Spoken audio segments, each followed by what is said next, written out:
স্থানীয় সরকার উপদেষ্টা আসিফ মাহমুদ সজীব ভুঁইয়ার এপিএস মোয়াজ্জেম হোসেন ও স্বাস্থ্য উপদেষ্টার প্রিয় তুহিন ফারাবী ও সাবেক সমন্বয়ক গাজী সালাউদ্দিন আহমেদ তানভীরের বিরুদ্ধে অনুসন্ধান শুরু করেছে দুর্নীতি দমন কমিশন।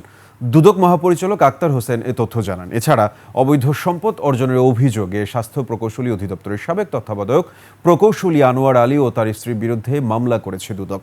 সুমাইয়া খানের রিপোর্ট। শত শত কোটি টাকা দুর্নীতির অভিযোগ ওঠায় উপদেষ্টা আসিফ মাহমুদ সজীব ভুঁইয়ার সাবেক সহকারী একান্ত সচিব মোয়াজ্জেম হোসেন, স্বাস্থ্য উপদেষ্টা নূরজাহান বেগমের পিও তুহিন ফারাবীকে অব্যাহতি দেয়া হয়। নবগঠিত জাতীয় নাগরিক পার্টির অন্যতম প্রভাবশালী নেতা গাজী সালাউদ্দিন তানভীরের বিরুদ্ধেও এই তদবির বাণিজ্যের অভিযোগ উঠেছে। এর পরিপ্রেক্ষিতে তাকেও এনসিপি থেকে সাময়িক অব্যাহতি দেওয়া হয়েছে। এবার গোয়েন্দা অনুসন্ধানের পর এলজিইডি ও স্বাস্থ্য উপদেষ্টার এপিএস মোয়াজ্জেম হোসেন ও পিও তুহিন ফারাবী এবং সাবেক সমন্বয়ক এবিএম গাজী সালাউদ্দিন আহমেদ তানভীরের বিরুদ্ধে দুদকের অনুসন্ধান শুরু হয়েছে বলে জানান দুদক মহাপরিচালক।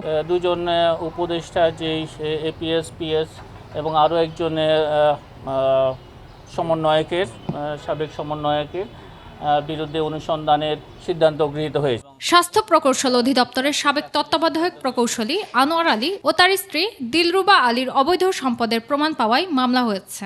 জনাব দিলরুবা আলী স্বামী জনাব মোহাম্মদ আনোয়ার আলী সাবেক তত্ত্বাবধায়ক প্রকৌশলী 5,80,00,000 টাকারও বেশি মূল্যের সম্পদের মালিকানা অর্জনের সহযোগিতার অপরাধে তাদের বিরুদ্ধে অপরাধ তদন্তকালে প্রমাণিত হয়েছে।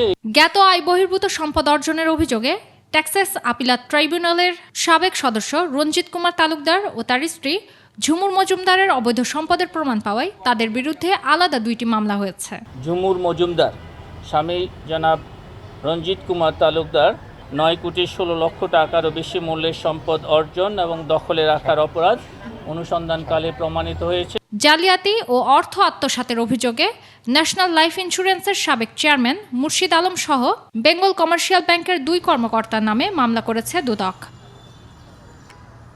সুমাইয়া খান, 21 টেলিভিশন, ঢাকা।